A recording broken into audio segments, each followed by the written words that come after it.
Zikhona kodwa ezinye izinto ka ndizicinga ndibona uba yabona ngoku ndivele nje sisigezo.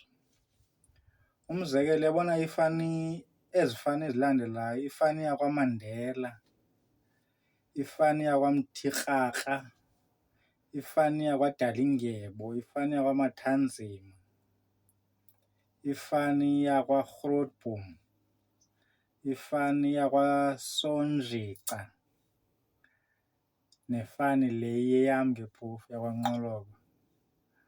Ezo fani ezo awulindelanga umntu wakhona xa esemsebenzini okanye kwindawo ephangela kuyo kuthiwe uyafuna botolikela loo mntu. Ezo fani ezo ziifani olindele abantu bakhona uba at least bayakwazi uyimela into yabo. I-most yabantu abanezo fani ngabantu noko abanesikolo. Ngoku ke xa ufika endaweni okanye ufika kukho umntu kuthiwa heyi umntu uyotolikelwa mhlawumbi kwiofisi ethile, xa uthi ufika unezi fani okanye unale fani unezi fani endizibizayo, ngoku uye umangazeke uqonde hayi bo kwenze njani. Ibe ngasuthi umbuza uba heyi yekho nyhani le fani wena okanye uthatha amatshansi because abantu bale fani abatolikelwa. Zintoni ezi uzenzayo okanye kwenzeke ntoni kuwe, okanye yifani yakulomamakho okanye kwenzeka ntoni.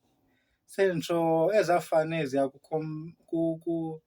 kukhompyuthwa ngeedigri mos phana, kuyagradyuweyithwa kwezaa fani.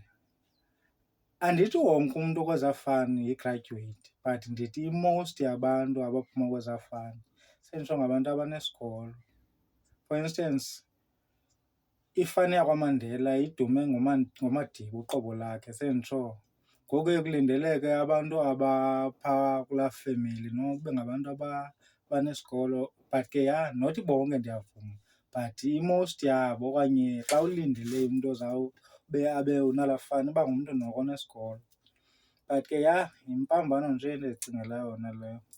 Umzekelo, yabona kwezidakeni kanje ekwakheni izindlu okanye kwezi contractors zikwakhiwa kuzo ii-building, awulindelanga umntu wezaa fani ophaa. Uba uphana yi-supervisor okanye unalaa khampani, nguye i-owner yalaa tender mhlawumbi, iinto ezinjalo, awulindelanga uba nguye osokolayo phaa. But anyway, yimpambano nje endizicingela yona.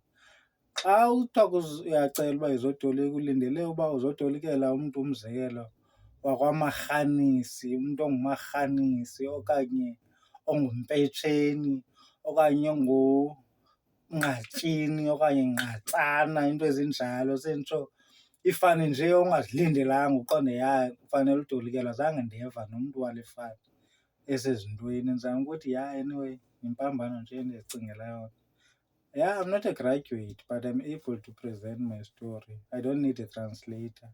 Senditsho kwaNxoloba noko asinabo abantu abaneed ii-translators.